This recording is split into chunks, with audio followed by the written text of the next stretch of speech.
Let's be honest, we've all been there. You get a free tote bag or a pen at some event, and where does it end up? Yeah, in a drawer. Totally forgotten. So today, we're going to talk about how to stop making forgettable swag and start creating merchandise that actually builds your brand and turns your customers into your biggest fans. We all have one, right?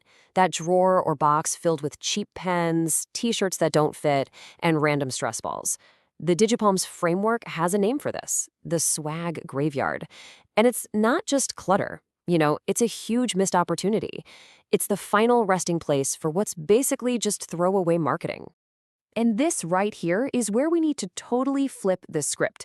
Insights from the Digipalms show that the best merchandise isn't just an expense, it's a strategic asset.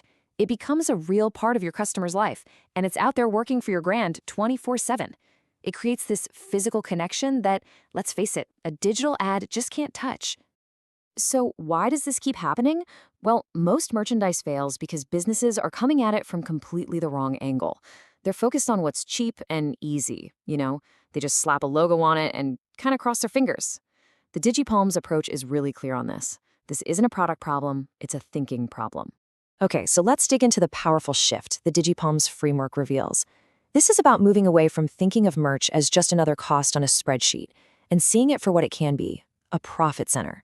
It's a direct investment in building real, tangible relationships with your audience. And check this out. The data here is pretty incredible.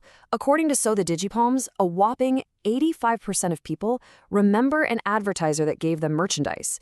Just think about that for a second. That makes high-quality merch way more effective at building brand recall than most of the digital ads you're probably running. It's about making a lasting, physical impression. So what's going on in our brains here? Well, the Digipalms approach really taps into this powerful psychological principle called the endowment effect. It's simple, really. When someone chooses to keep and actually use your item, they value it more just because it's theirs. And guess what? That value, that good feeling, gets transferred directly over to your brand. And this isn't just some abstract theory. The Digipalms approach lays out clear, actionable models for turning your merchandise into a real, profitable revenue stream. We're talking about everything from direct sales and limited edition drops that create buzz, to employee stores that build an amazing internal culture, and even subscription boxes that generate recurring revenue. All right, so we've talked a lot about the why. Now let's get into the how. The Digipalms has developed this super practical tool to guide you, and it's called the 4 Pillars of Memorable Merchandise. This is it. This is the core framework from the Digipalms. To create merchandise that's truly effective, merch that people love, it has to check 4 boxes: brand alignment, utility, uniqueness, and quality. If you miss even one of these, you're probably headed straight for that swag graveyard we talked about. First up, let's talk about utility. Is this item actually useful? A great travel mug that doesn't leak? A portable charger that holds its power? A really well-designed tote bag? These things earn a spot in someone's daily life because they solve a real problem. Your brand literally becomes a helpful part of their day, not just another logo they ignore. Next, quality. And honestly, this one is completely non-negotiable. A core principle of the Digipalms framework is that a cheap, flimsy product sends a cheap, flimsy message about your brand. But quality? Quality signals that you actually value your customers and your own reputation. It creates a positive association that lasts. Then we have uniqueness. Now, this doesn't mean you have to be weird just to be different. It means being more thoughtful than everybody else. While your competitors are handing out basic pens, maybe you provide a beautiful, high-quality journal. It's all about standing out by adding more value and having better design. And the final pillar, the one that ties this whole thing together, is brand alignment. The item has to feel like it really comes from your brand. A tech company giving out a sleek power bank? That makes perfect sense. An eco-friendly brand offering a reusable bamboo coffee cup? That reinforces their entire message. It just has to feel authentic.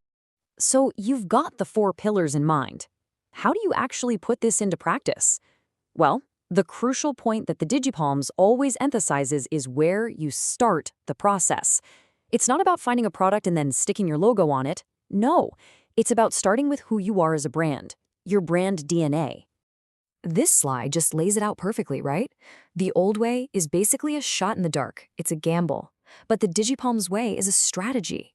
You start by getting crystal clear on your brand's personality, its values, its voice, and only then do you go looking for a product that actually reflects that identity. This is how you guarantee you're making something people will truly value. Okay, let's pull all of this together and make it actionable. How do you take this strategy and put it to work right now? The Digipalms framework boils it all down to just a few critical questions you need to ask for your next move. Here you go. The Digipalms approach distills the entire strategy into 3 simple questions to ask before you order a single thing. Is it useful? Does it align with my brand? And this last one, this is the real gut check. Will my customers be proud to use this out in public? If the answer is an loud yes to all 3, it's time to head back to the drawing board. And that really brings us to the final question you have to ask yourself. After all this, when you look at the stuff that has your name on it, what do you see? Is it a powerful ambassador out there in the world working for you every single day? Or is it just more expensive clutter destined for that swag graveyard? The choice and the strategy is all yours.